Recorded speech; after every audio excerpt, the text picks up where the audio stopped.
Hi everyone, I'm Leon Thomas Lewick. Here's your political news roundup for Wednesday, May 25th. Republicans in Congress are rethinking their plans for reshaping Medicare. That's after a Democratic candidate, Kathy Hochul, won a special congressional election in a heavily Republican district in western New York on Tuesday. Hochul's main thrust was against the Medicare cuts proposed by Republican Congressman Paul Ryan and endorsed by her opponent, Republican Jane Corwin. Ryan, meanwhile, defended his plan. He says Hochul's campaign simply scared seniors into thinking their benefits were going to be reduced. Ryan's plan could come up for a vote in the House as early as this week. President Obama was at the British equivalent of Capitol Hill today. He addressed a joint session of Parliament in London. Obama called America's alliance with the UK indispensable, from as far back as World War II's landing in Normandy to as recent as the joint military action against Muammar Gaddafi in Libya.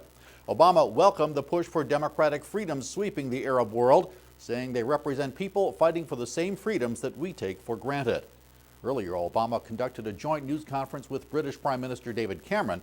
The leaders renewed their call for Gaddafi to leave office. Another French official wants to be head of the International Monetary Fund. Finance Minister Christine Lagarde announced her candidacy today. She acknowledged hard feelings in other regions that the IMF leadership usually goes to a European. She said being from Europe should not be a minus, and that her knowledge of the financial crises being faced by several European countries makes her a qualified leader.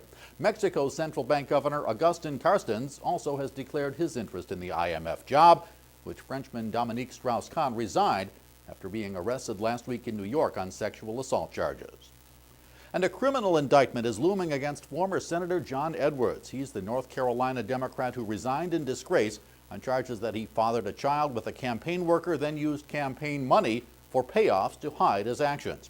Several sources are reporting that a federal indictment could come within 2 weeks. Edwards has pretty much dropped out of sight since his case came to light 2 years ago. Sources also say a plea bargain is under consideration. That's your political roundup for Wednesday, May 25th. I'm Leon Thomas Lewick. Stay logged on to rttnews.com for more on these and other political and financial news stories throughout the day.